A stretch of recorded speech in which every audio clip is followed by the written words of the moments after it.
Week 6 of the fantasy basketball season is on your way here, and here's a few centers I will look to try to trade for this week in Week 6. The first guy is Montrezl Harrell of the Los Angeles Lakers. Harrell this season not putting up the huge numbers like he did last year when he won the Sixth Man of the Year for the Clippers. On the year, 13 points a game, 7 rebounds, 1.1 assists, 74% from the foul line, but a whopping 63% from the field. On the season, he's ranked 102nd player, and the last couple weeks now 125th he's ranked is Haralds. So Harrell, he's been a good ball player.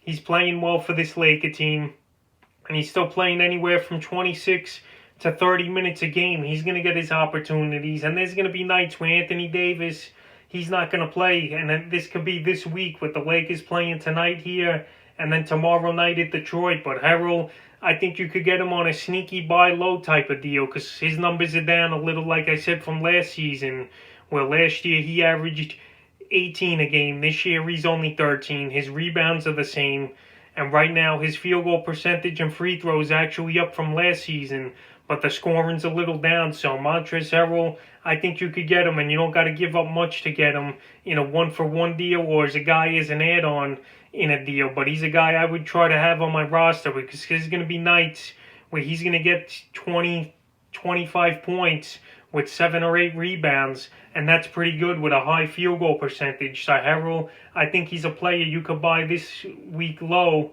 on the trade block. The next guy is Steven Adams, the New Orleans Pelicans. Adams this season, he hasn't been putting up the great numbers or the consistent games, but it's been tough as well with the Pelicans missing a bunch of games being postponed this season. On the year, he's ranked 134 is Adams with 9.3 rebounds, 9.3 points, 2.6 assists, 1.1 steals a game, 51% from the foul line, which hurts, but it's 61% from the field. And the last 2 weeks, though, his numbers have dipped, and also his ranking in the last 2 weeks is 220th for Adams with 7.8 points a game, 9.3 rebounds, 2.7 assists, 58% from the line, and 54% from the field, including a bad ball game on the 23rd where he only had 5 points, 3 rebounds, 2 assists. So Steven Adams, he's still trying to break in, I believe, with his new team.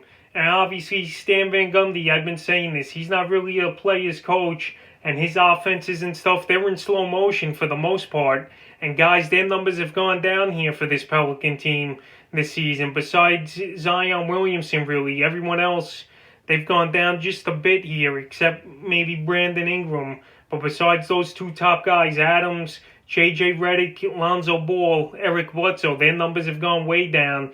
And maybe Steven Adams, he just has to adjust, like I said, to Van Gundy's system. But anyway, he's a guy you could get on the low, and you don't got to pay a big price at all. The next center is DeAndre Jordan of the Brooklyn Nets. He's pretty much the last big man standing here for this net team after they traded Jared Allen in the James Harden deal a few weeks ago. And on the season, he's ranked 173 is DeAndre Jordan, 6.18 points a game, 6.8 rebounds, 1.7 assists, 1.3 blocks a game, 59% from the foul line. He was never a good foul shooter, obviously, and 81% from the field. So on the season, he's ranked 173, but the last 2 weeks, he stepped his game up now, ranked number 73, with 9 points a game, 7.3 rebounds, 1.7 assists, 1.5 blocks, a crazy 85% from the foul line, and 85% from the field for Jordan. And Jordan, he's going to have those decent games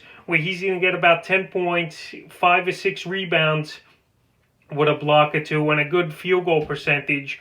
And right now, he's still even out there in some fantasy leagues, in 32% of fantasy leagues. But I think you could get him in a trade really cheap is Jordan if you need center help for cheap boards and blocks.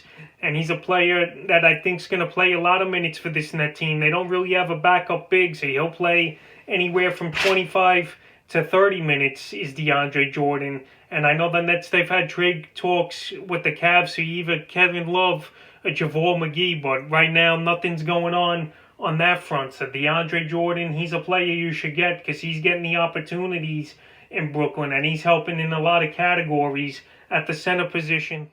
Next center I would try to trade for this week's Jonas Valancius of the Memphis Grizzlies. Valancius and the Grizzlies now, they've been postponed for about 10 days. And once again here tonight versus the Chicago Bulls, they won't be playing is the Grizzlies. And Valancius, he would have been out anyway, most likely, because of the protocols. But on the season, it's been a good year for Valancius. Ranked number 79, he's averaging a double-double, 14 points a game, 10.4 rebounds, 1.8 assists, a block a game, 72% from the foul line, and 53% from the field. So Valancius, he's a double-double machine. He was playing well, but now, who knows when the Grizzlies are going to come back and play. And this is the time where he's going to have his value at its lowest, in my opinion, is right now, because he hasn't played in a few weeks, and he's been out. So if a Valancius owner, can't wait anymore till this team plays, or if he comes back, whichever happens first, right now's the time to go out there and try to make a trade for him. You're going to get double-doubles from him. Obviously, you're not going to get three-point shooting, and you're going to get only a decent free throw percentage. But besides that, Valancius, he helps in many ways, and he's a pretty efficient player.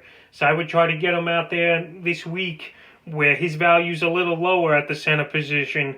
And the fifth and final center I would try to trade for this week's Karl-Anthony Towns of the Minnesota Timberwolves. This season, Towns, it just hasn't been good for him. First with the dislocated wrist, and now with the protocols.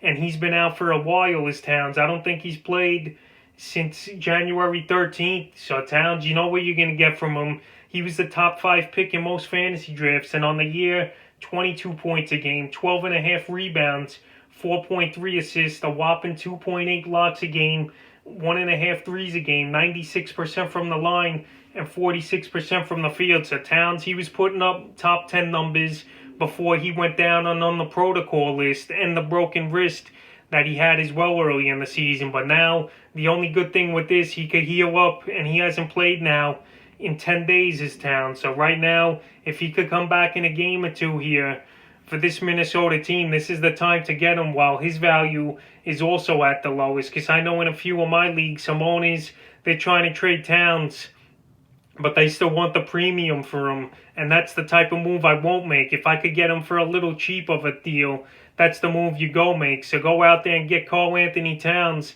if it's the right price. And that's a few centers I would look to try to trade for here in Week 6 of the fantasy basketball season.